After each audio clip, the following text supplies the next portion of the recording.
The last part of the talk on radiologic anatomy of the neck focuses on some special topics, the external carotid artery, the larynx, and the brachial plexus. MRI is a great way to look at laryngeal anatomy. Let's start in the sagittal plane. As a reminder, here's the oral tongue, here's the base of tongue, front of the jaw. The larynx is about here, but there's some other anatomy worth talking about. This is the epiglottis sticking up off of the larynx, and this fat right here is the pre-epiglottic fat. The epiglottis has a tip and it has a petiole at either end, or sometimes called the base, and the pre-epiglottic fat is just in front of the petiole of the epiglottis. Now, this space right here, defined by the base of tongue and the epiglottis, that is the vallecula, right? The vallecula. If we go onto the other side of the epiglottis, we are in the laryngeal vestibule. This bit of gas right here is in the vestibule. And at the bottom of the vestibule, those are the false vocal cords. If we go below the false vocal cords, this little sliver of gas right here is the laryngeal ventricle, and that is bounded inferiorly by the true vocal cords. Once you're past the true vocal cords, you are in the trachea. Unfortunately, all three of these spaces start with V, right? The vallecula, the vestibule, and the ventricle of the larynx. Kind of confusing, so you got to memorize it.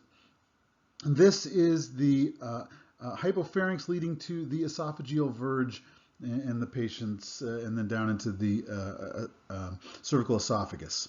All right. So that's the anatomy as we see it in the sagittal plane.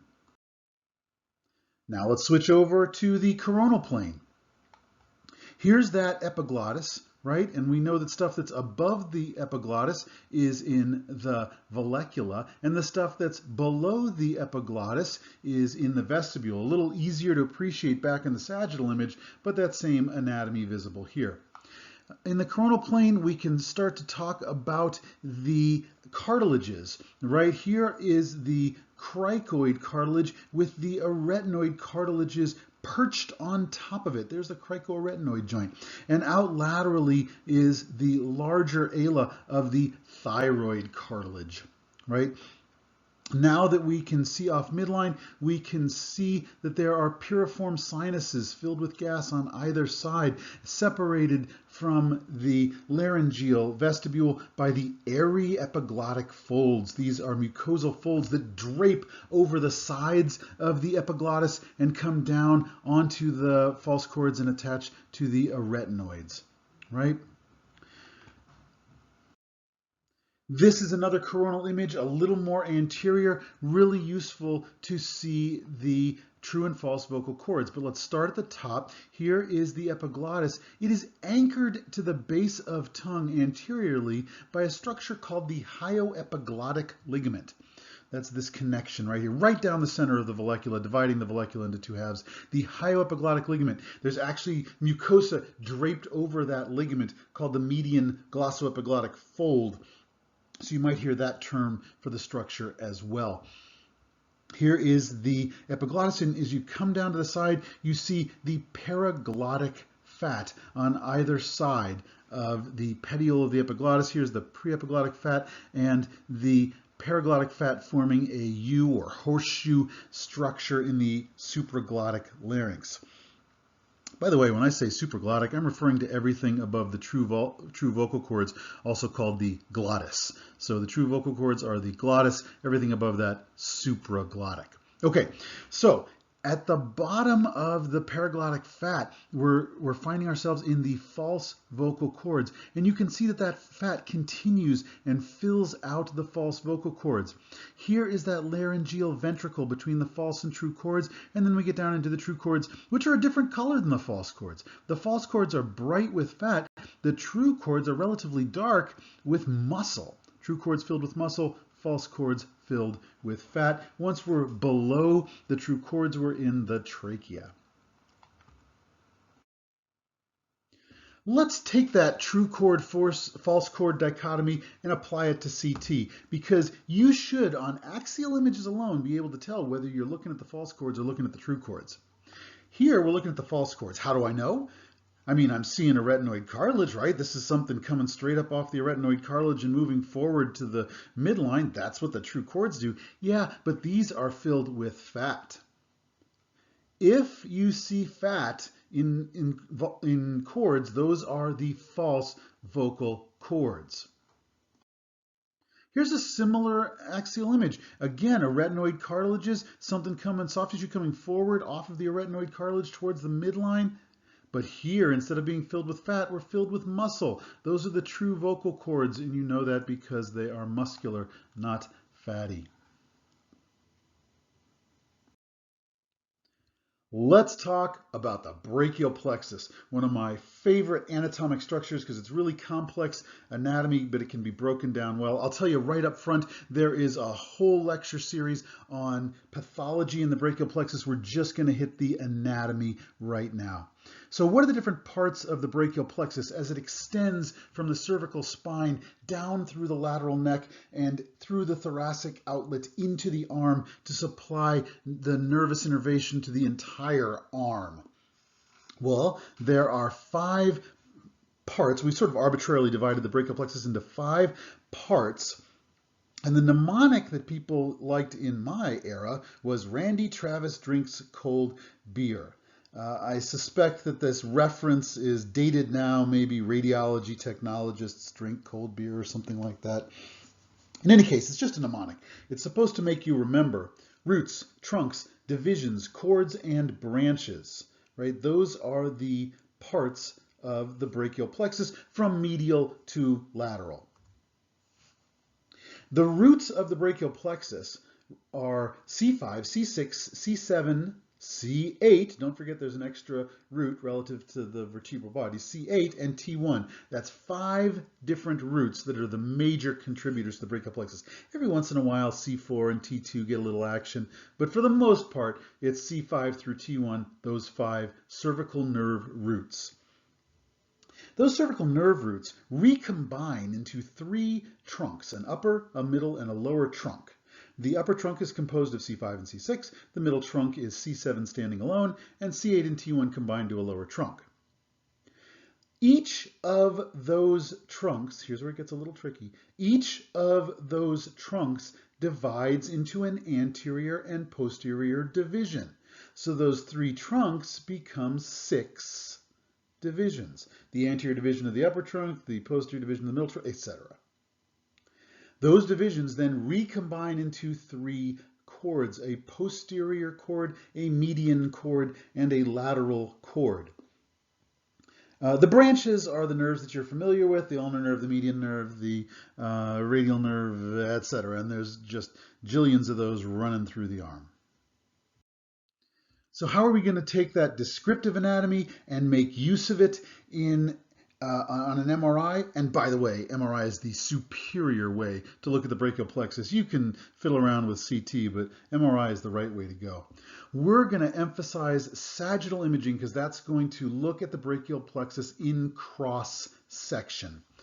Now there's a key bit of anatomy here that's going to make it so much easier to understand the brachial plexus, and that is the scalene triangle.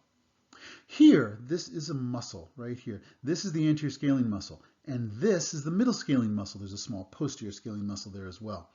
The gap between the anterior and middle scalene muscle, when taken in combination with the apex of the lung, forms a triangle that we call the scalene triangle. And what goes through the scalene triangle? The brachial plexus goes through the scalene triangle. More specifically, the trunks of the brachial plexus go through the scalene triangle. So you're looking for 3 round objects. 1, 2, 3. 3 round objects running through the scalene triangle. That's going to be your upper, middle, and lower trunks of the brachial plexus. Now that you're oriented, you can follow these medial and lateral and sequential images and watch the brachial plexus extend back towards the cervical spine and out through the thoracic outlet and into the arm. There's something else here in the scalene triangle. That is the subclavian artery. It is accompanying the trunks of the brachial plexus through that scalene triangle. But where is the subclavian vein? How come it's not in there too? Ah, the subclavian vein is out front. It's joining this internal jugular vein to form the brachiocephalic vein out here. There's our subclavian vein. But wait. Does that mean that the anterior scalene muscle runs between the subclavian artery and the subclavian vein, separating those two structures? Yes, it does. The anterior scalene muscle runs between the subclavian artery and the subclavian vein, separating those two counterparts. This anatomy is your reference point for following the brachial plexus through the neck. That's it for now for the brachial plexus. I realize we've only scratched the surface. We haven't even watched it go back up to the cervical spine and out into the arm. But don't worry, we'll cover all that in more detail in the lecture on brachial plexus pathology. Let's conclude our anatomic review with a discussion of the branches of the external carotid artery. Each of these branches becomes pertinent in different areas of pathology. It's really worth understanding this anatomy. Once again, I've got a mnemonic for you. You can decide whether you like it or you want something more risque. The one I know is she always likes friends over papa, sister, mama. You'll notice that I've shoved a couple over to the side. We'll talk about why that is. Here's what that actually refers to. The superior thyroidal artery, the ascending pharyngeal artery, the lingual artery, the facial artery, off to the side, occipital artery, posterior auricular artery, back where we were, superficial temporal artery and maxillary artery. Those are the major branches of the external carotid artery. Now, why have I set occipital and posterior auricular off to the side there? Because those are the two branches that head posteriorly, when you look in the lateral projection, that head posteriorly off of the main trunk of the external carotid artery. The other 6 go anterior. So that helps us in distinguishing those two. The occipital tends to be the larger. This is a conventional angiogram of the common carotid artery in lateral projection with the face over here and the back of the skull over here. I chose this case because there's an occlusion to the internal carotid artery and you can really see all the branches of the external carotid artery because of that. I'm going to just throw them up in random order to keep you honest. So here's a large vessel coming back posteriorly. That's going to be our occipital artery. It's a little lower than the other one going posteriorly. Here's one coming anteriorly, right? And as it snakes up, it continues all the way up the side of the face. Sometimes it's difficult to distinguish between the facial and the lingual artery at their origins, but once you see it snaking up the side of the face, that's a giveaway. That's the facial artery. Here's one that heads down, right? The only one that heads back down into the lower neck is the superior thyroidal artery. Here, as you've probably guessed, here's one that comes down, swoops down into the neck, comes back up and into the oral cavity. It's going to join the nerve at that point, and this is going to be our lingual artery entering into that neurovascular bundle. This one is almost just the continuation of the external carotid as it comes up. It's one of the two terminal branches here. This is going to be the superficial temporal artery. It often takes this windy course up the side of the skull, superficial temporal. And the other terminal branch, the one that comes forward, that's going to be the internal maxillary artery.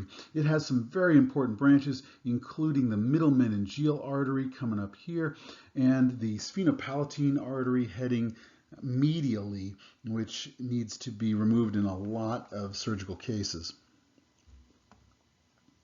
And in this small one, it's not actually originating here, it's actually originating way down here and running alongside the external carotid artery before producing smaller branches closer to the skull base. That's the ascending pharyngeal artery. Here is the smaller of the two that run posteriorly from the external carotid artery. This, of course, is the posterior auricular artery, and it's going to snuggle up here behind the ear.